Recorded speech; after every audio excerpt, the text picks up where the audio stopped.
Things like dream work, meditation, extrasensory perception, astral projection, even psychedelics, they're all different ways to expand our consciousness and begin to understand life for what it really is. That's why I encourage people to build their own spiritual routine.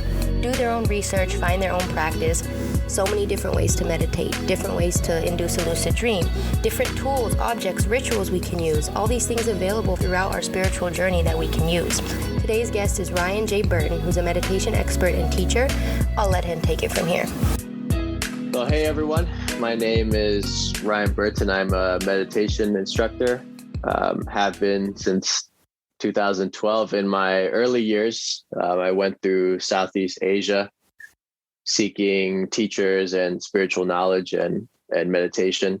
Did a 90-day retreat in 2012, and that was really the beginning of what I would consider serious practice, and when I really took up meditation as a lifestyle. Being a teacher is an interesting thing because you can do it a little prematurely, and that's going to have consequences. So I tried that, and life beat me up, blew up all in my face, and I had to go through more lessons and more teaching and more practice after that. And after about 7 years of meditating, and probably a few thousand hours by that point, I had a very radical awakening, a fundamental shift in what I perceived myself to be that was more or less permanent. And based on that, I started to share meditation and practice and awakening with anyone who came across my path. And that eventually matured to becoming a meditation teacher professionally, which is what I do now. I teach meditation at a school. I spend a lot of time on Clubhouse and on Zoom, sharing this path and the freedom that it's brought me.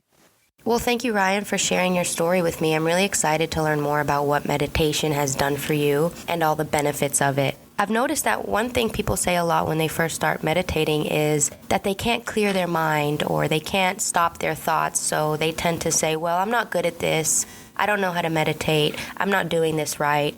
Or maybe they say they don't have time. They just don't understand the point of sitting down and just being still. So what do you have to say to those people? What is some advice to people that are just starting out and maybe say they don't have time or don't understand what they're doing? If you don't have time, there's one, make time. And then the other point, there's a great Thai forest teacher. He was a monk named Ajahn Chah. And someone asked him, what if I don't have time to meditate? And his point was, do you have enough time to breathe?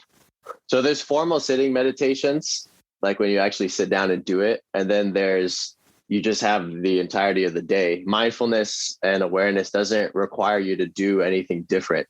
Of course, you should sit down for it because that's when your distractions are limited. But ultimately, you can have awareness when you're doing anything.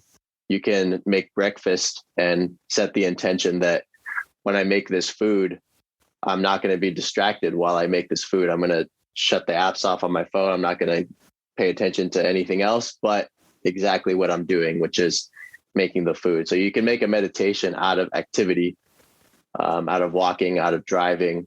But of course, it's also important to do sitting meditation formally, at least once a day.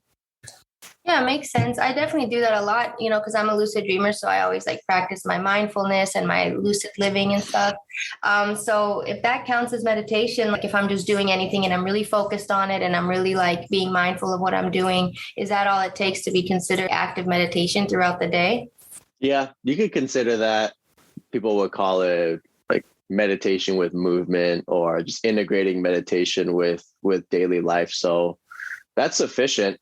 But the thing to watch out for is how much of that day are we actually genuinely aware and awake? We may have blips of it, right? So let's say we're new to practice and you get in your car and you drive to work and you're mindful, you're aware, relaxed for 5 minutes in total of a 30-minute drive.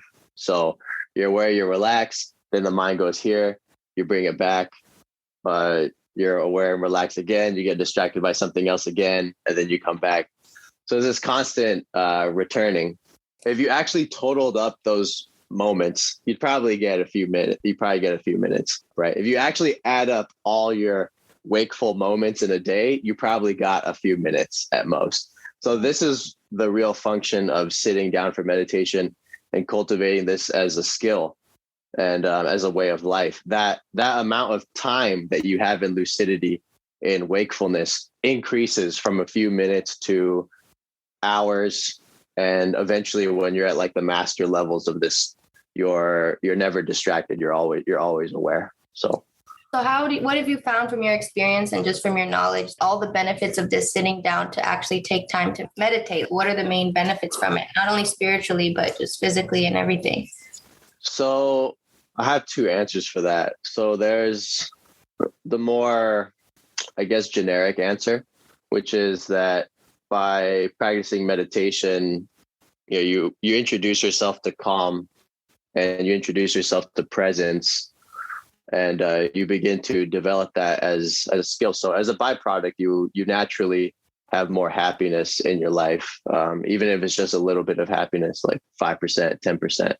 You're gradually rolling towards greater fulfillment just by doing a practice where you only tend to the mind and you only tend to the body. So that's a generic level answer, that generally speaking, if you meditate and you do it consistently, if you were to do it every day for 30 minutes for a month, by the end of that month, you're probably going to be a bit happier, a little happier than you were before.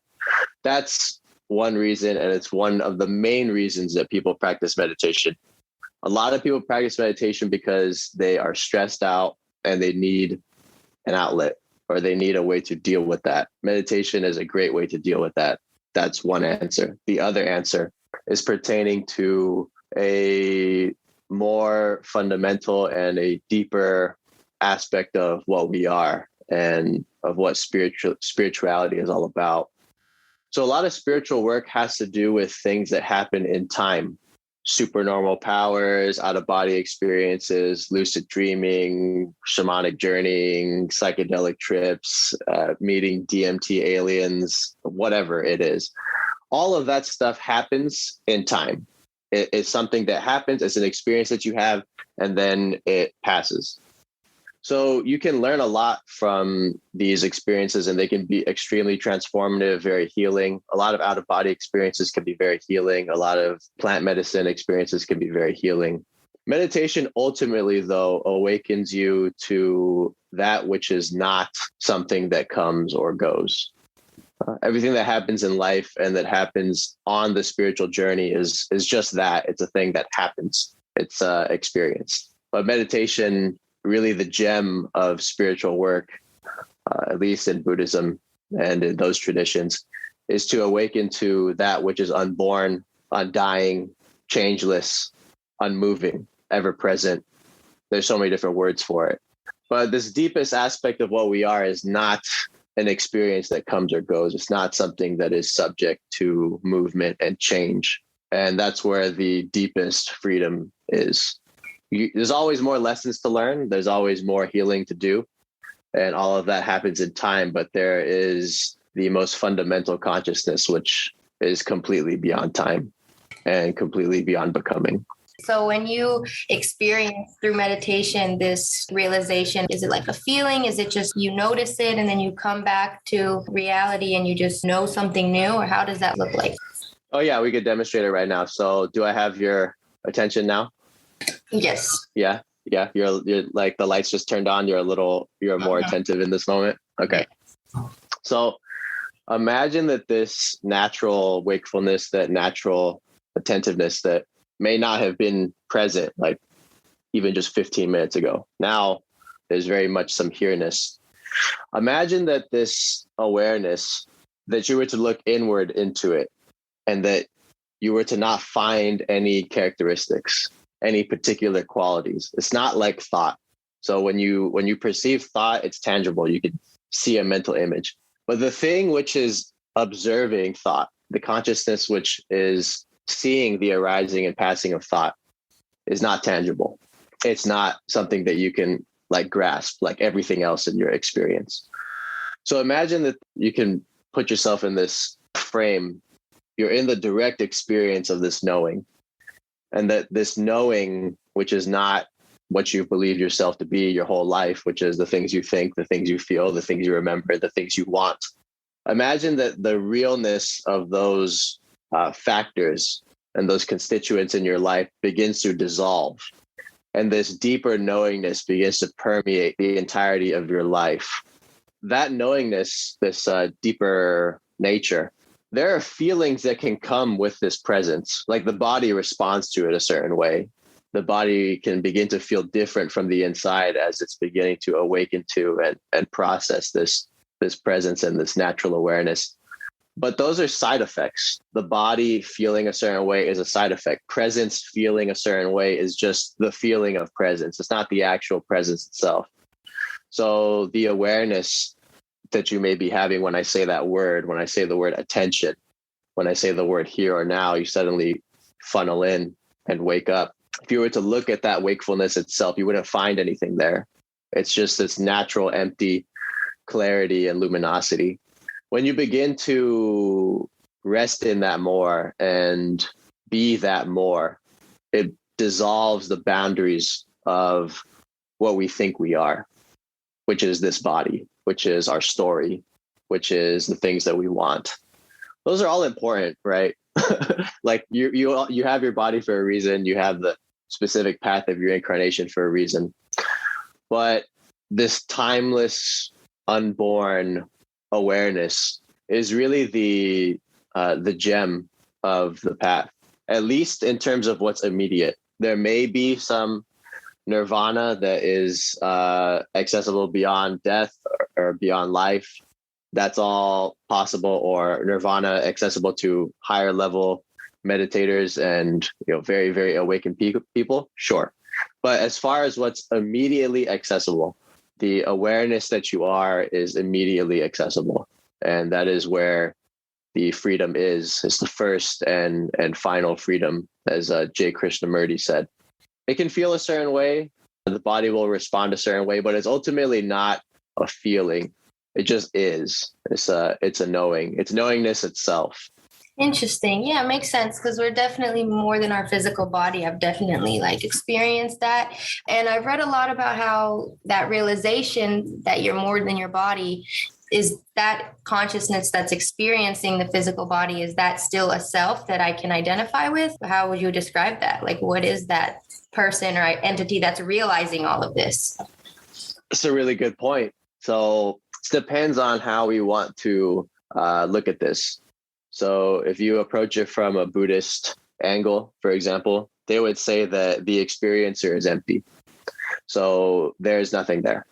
There's just, depending on the school, some will say there's nothing there. Others will call that nothingness Buddha nature, right? That's Buddhism's approach.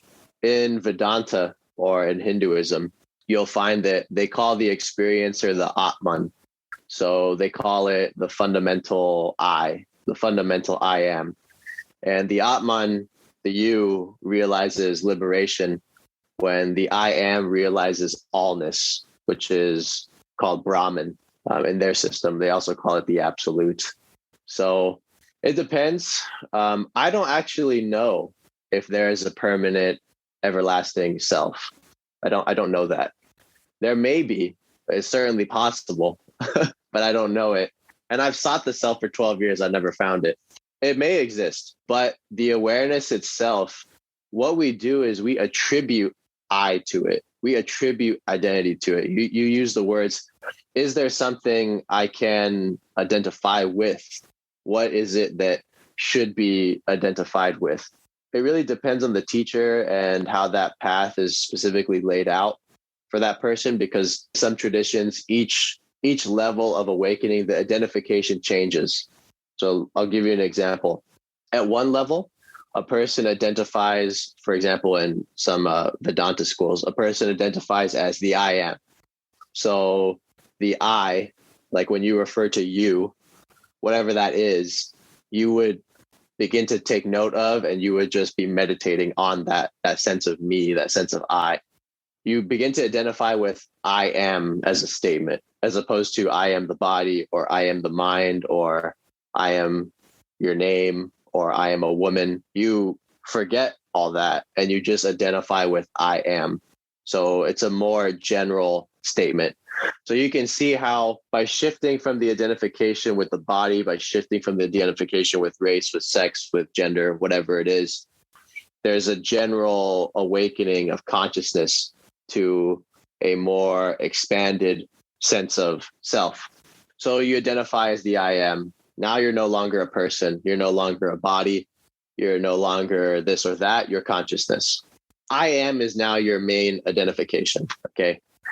You're like, I am the I am. That's a phrase that you'll find a lot. I am the I am, or I am that I am, right? It's like it's a declaration of existence. So you take that as the meditation, you're meditating on that however many months or years. And eventually the I am, the Atman, begins to dissolve into like an infinite and a vast consciousness that is called Brahman. So then the person, as the meditator, the aspirant, as this begins to happen, they now begin to identify as Brahman. They begin to identify as allness. They begin to identify as everything. I am the universe. I am everything, right? What's happening is that the sense of self is dislodged from identifying with the body, with the life, with things that have happened in time. Now there's the core me, the core you. The core you is then expanded to identify and to encompass the entirety of the universe. It's like a massive, massive bubble that's getting larger and larger and larger. And eventually, if you blow up a balloon as far as it can go, the balloon pops, and the air on the inside of the balloon and the air on the outside of the balloon are one. You can call that enlightenment. So that's one of the approaches. And that's the Vedanta approach. The Buddhist approach is to completely just be done with this whole I thing from the start. So essentially the air inside the balloon and the air on the outside has always been the same, right? And the balloon is just encompassing the body that we live in, I guess. So do you think that maybe one of my theories is like really all of our consciousness or all of our selves are like a part of this bigger pool of collective consciousness that's just like chopped up into little individual experiences that we identify as the self? Yeah, like if you were to look at a cell, right, under a microscope, you would see different parts of the cell, lysosomes, mitochondria, whatever. It's all one cell, right? So it's the same thing, like what you've mentioned. All of phenomena is a single thing. There's never been a second thing. Do you have any experiences with meditating in your dreams or using meditation for lucid dreams, or like, tell me about that? Yeah, so there's lucid dreaming and there's also dream yoga. So I started with lucid dreaming, Stephen LaBerge. I read that book when I was probably 17 and started doing my experiments in lucid dreaming after that. And then graduated to out of body experiences because that was the next thing to try. At this point, if I do wake back to bed, 100%, I'm going to have a lucid dream or an out of body experience. So it's just become the default state or the default experience that happens when this body does that particular thing. Lucid dreaming, I think I did a lot of exploration in the dreamscape. And then at some point, I don't know, maybe after a year, spending many hours in dreams, I was just like, well, I'm bored now. I have nothing to do. There's nothing that I particularly want to do anymore. So I started reading about dream yoga, and my experience with it is limited because I haven't done like a dream yoga retreat or really oriented my practice towards that entirely. But dream yoga is a bit different. I'm not sure if anyone on your show's ever talked about it. Dream yoga comes from Tibetan Buddhism, and it's part of a system called the 6 Yogas of Naropa. So he was a Tibetan master that had a series of 6 practices that any one of them could result in awakening and enlightenment. And one of those practices was dream yoga. So what the Tibetan masters found was that the process of going to sleep was the same process as dying. So when you fall asleep, the senses are completely shut down. The senses or the mind, the ego, dissolves back into this deeper nature, and there's a loss of consciousness. So the goal of dream yoga is really to have awareness while consciousness would normally be shut down, and you wouldn't have memory of that. So the dream yoga is actually aimed at the dreamscape itself, but also and primarily being aware of the light of consciousness that arises before the dreamscape materializes and after the dreamscape materializes. So this in-between state that can arise between laying in bed and actually falling asleep and then having consciousness appear in the dream as a dreamscape is that awareness itself, once the senses are no longer present, and thought is no longer present, and feeling is no longer present, and the world is no longer present, all that remains is the clear light of consciousness. That's the goal of dream yoga, and that has arisen once for me through that practice, and it is very profound. The capacity to have thought is not there. The body is not there. Form is not there. Duality. I wouldn't say duality is there, but there is still a sense of a core being there, like a core awareness, as opposed to like an infinite awareness. And maybe that's because I only touch like the surface level of the dream yoga practice. But all of those practices in the 6 yogas of Naropa are aimed at realizing something called clear light, which is this natural luminous light of our Buddha nature. Dream yoga is one of the ways to realize that. Okay, interesting. So how do you like achieve this? Is it like you try to maintain your awareness as you're transitioning over to unconscious? That can be kind of hard, I know, for a lot of people. It probably takes a lot of practice. Yeah, it takes a lot of relaxation. So it takes a lot of practice in a kind of open awareness and meditations that allow the mind to be exactly as it is. That's the essence of that practice, because you have to be relaxed enough to actually fall asleep while still being aware. So this is similar to OBEs, right? You have to have an out-of-body experience, you relax while being aware, and you really start to let go, and the body falls asleep, and you have this intention to astrally separate. In dream yoga, the intention is not to have a separation. The intention is really to just continue in this natural awareness. And when that natural awareness is very stable, when that natural awareness is very prominent, what happens is that the predominance of your experience shifts from the body, shifts from the senses and from thought and from ego to boom, it just clicks into the natural luminosity of the clear light of the mind. But yes, it would take practice, and it would take familiarizing yourself with dream yoga itself, because there's certain visualizations that can be done or that are done as a person is falling asleep to facilitate this process. Because a lot of these practices, esoteric practices, this is one of the secrets that maybe you might not hear elsewhere. All of the mantras, all the visualizations, every part of an esoteric practice and every part of meditation in general, if it comes from an ancient tradition, is connected to deities, is connected to spiritual beings. You could call them guides or masters, and they help facilitate that process and help facilitate the unfolding and the benefits of that practice. I think generally speaking, like if you were to do dream yoga, pick up a book on it. Tenzin Wangyal Rinpoche probably wrote the most popular one. If you were to try those exercises and you're like, yeah, I'm having lucid dreams, but I'm not experiencing this like clear light thing that the book is talking about, then that means that's the indicator that there needs to be more direct meditation practice. Like you could be a really great lucid dreamer and not have any experience with meditation. It's a different skill set. You know, you just have to do your reality checks. You have to do your wake back to bed, and you develop that as a skill. And the capacity to remain lucid and in the dreamscape for extended periods of time, that doesn't require meditation. You know, and all the initial lucid dreamers, at least in the West, were not meditators. So dream yoga, though, to have awareness or to be aware as the dreamscape dissolves into the clear light of consciousness, that requires meditation. That requires awakening, in my opinion. The key to dream yoga is this kind of open, non-conceptual awareness, like a very natural awareness. So in the Tibetan tradition, they call this natural awareness Rigpa. So it's the awareness that's here right now. When I say, do I have your attention? You suddenly become aware.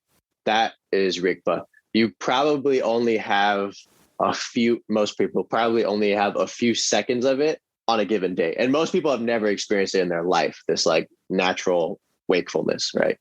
That is taken as the practice in of itself. This awareness that is right here, right now, unfabricated. This awareness is the main thing of many of the traditions. So in Tibetan Buddhism, some parts of Tibetan Buddhism, they call it Rigpa. In Ramana Maharshi Vedanta world, they call it the self with a capital S. The self is awareness. Okay. So when you wake up, that awareness, which is the self, is naturally present. There's not a lot of content that has entered the mind yet. Like when you're already making breakfast and you're already planning your day, content fills consciousness. When you immediately wake up, the mind is relatively free of content. And so that natural awareness and this consciousness that is the self, as Ramana would put it, is present and is there. So when you wake up, you can just sit up and meditate and just not do anything. Just rest there in that natural awareness. And that primes you to do the exact same thing next time you sleep. It also primes you to be able to rest in that throughout the day and in meditation. Oh, yeah, that totally makes complete sense. That's like such a peaceful time for me. I always try to like wake up slowly and peacefully instead of just like rushing to my day. So a lot of people, I feel like, say, oh, I can't meditate because I always have thoughts, or I can't not focus on my thoughts. And I'm kind of thinking like the point isn't really to not have thoughts, right? Depends on the approach for the meditation. For example, particularly in Buddhist meditation, Theravadan Buddhist meditation, if there's objects being used, for example, the breath or visualization, definitely the end point of those practices is something called Samadhi. The other word for it is jhana. So these are very, very deep states of meditation, very, very deep states of stillness where thought is not arising. These are conditioned states of the mind. You have to go into a retreat, or you have to do a practice very diligently. And eventually the purity of that state becomes so predominant, fills so much of the consciousness that there's no room for thought. There's so much bliss, there's so much light, there's so much happiness. The object is so clear that there's no room for thought. Thought vanishes. You become absorbed into the meditation object. You attain samadhi. Samadhi is a conditioned state, though. You're only in it for as long as you're able to remain in it. And then you come out, consciousness, as we experience it, reemerges, thought reemerges, the senses reemerge. So yes, thoughtlessness is a goal for some meditation practices and for some paths, but thoughtlessness is a conditioned state of consciousness. The meditations that I teach, although I've done these samadhi jhana practices, and I do one currently, there are meditations and there's a way to approach meditation where you just let everything be. And it doesn't matter if there's no thoughts or if you have lots of thoughts. The point is that the quiet, what we call the quiet center that you are, the awareness that you are, itself is not a thought. So you don't need to worry about thoughts. When you just sit there and you're in the awareness, the thoughts that come, the thoughts that go. In the Zen tradition, they call this the patriarch. So the fundamental awareness is the patriarch. And the patriarch receives guests. So people come into the house, they open the door, they sit down for tea, they leave. But the patriarch sits there and he receives all the guests. So the fundamental awareness is like that. Thoughts arise, they pass. Experiences arise, they pass. What is it that is not arising or passing? Patriarch. The you, the fundamental awareness, it's neither arising nor passing. You either recognize it or you don't. But either way, it's present at all times. Yeah, it makes sense. So you just watch the thoughts and try not to attach to the thoughts and let them carry you out of your focus, basically. Yeah, you just let everything be. That's one way to meditate. Let everything be, whether there's thoughts or not. There's no point to be concerned with them. I want to give you a chance to talk about what you teach and where people can find you and, what you do, basically. Sure. So I spend a lot of time teaching on Zoom. So I do online classes over the weekend, and you're more than welcome to join those yourself. So every morning, every Saturday and Sunday morning, 7 a.m., Pacific time, I teach a meditation class. On Saturday mornings, it's a open awareness class. Like what we've been talking about here, that's what we do Sunday. So that's what we do Saturday morning, excuse me. So just letting the mind rest in a natural state. Sunday morning, the next day at the same time, we do a Samadhi practice. So a meditation that is aimed at stillness, aimed at really allowing the mind to come to very profound happiness, bliss, and unification. So that's an example of the kinds of classes that I teach. I also teach a Heart of Compassion class. So it's a class that is aimed at compassion meditation, where the main object really is the suffering within ourselves or the suffering in other people. And that's taken up as a way to tenderize the heart, but also as a way to develop unification of mind and the power of sustained but gentle attention. A lot of my work has to do with that. I spend a lot of time teaching. I spend most of my week teaching because I teach professionally at a school as well. I teach children. Between teaching children, between teaching on Zoom, and between one-on-one coaching, that's most of my life, right? And of course, I meditate daily on my own as well. You can find me on Ryan J. Burton. That's my Instagram handle, ryan.jburton. And you can see some of my highlights where I talk about non-duality and meditation there. Oh, yeah. I'll drop the link in the description too. When it comes to teaching children, like, what do you think is the benefit of learning such a skill, like really young, because I never grew up lucid dreaming or meditation. I kind of figured it out on my own. So I've always wondered, like, when you raise kids to understand these things, what's the power in that?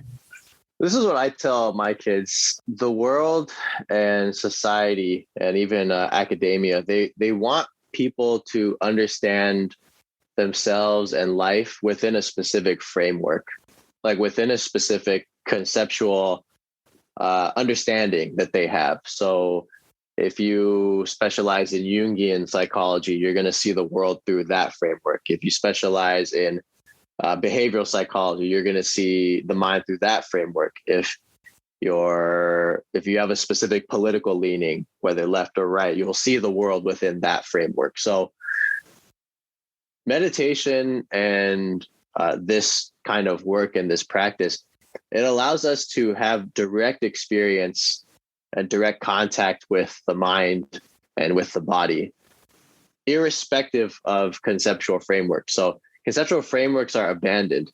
Other people's ideas are abandoned. And you get to have a direct experience with the mind, a direct experience with the body, the heart, the spirit, the soul, all of this, the enlightened dimension. And it is beyond what other people have written and said. It doesn't matter what I say. It doesn't matter what anyone else says and what their ideas are. What's important and the only way that real freedom ensues is by having an actual direct experience. So that's really the value that kids get. They get the tools to be able to know themselves by themselves. They get the tools to be able to feel their body, to understand their mind, to sense their hearts in a way that's very direct and immediate, in a way that's not sullied or contaminated by the ideas of other people. That's really the beauty of it. It's the most autonomous thing that you can give a person, that you can give a child. Literally the tools to sit down, observe their mind, feel their body, feel their breath, sense what's within them. Incredibly valuable. Thanks for listening to the Dream World podcast. If you're enjoying these episodes, please show us support by sharing the podcast, leaving a review on Apple Podcasts, and also following our Instagram. You can also find our website at thedreamworldpodcast.com, and you can also donate to support the show.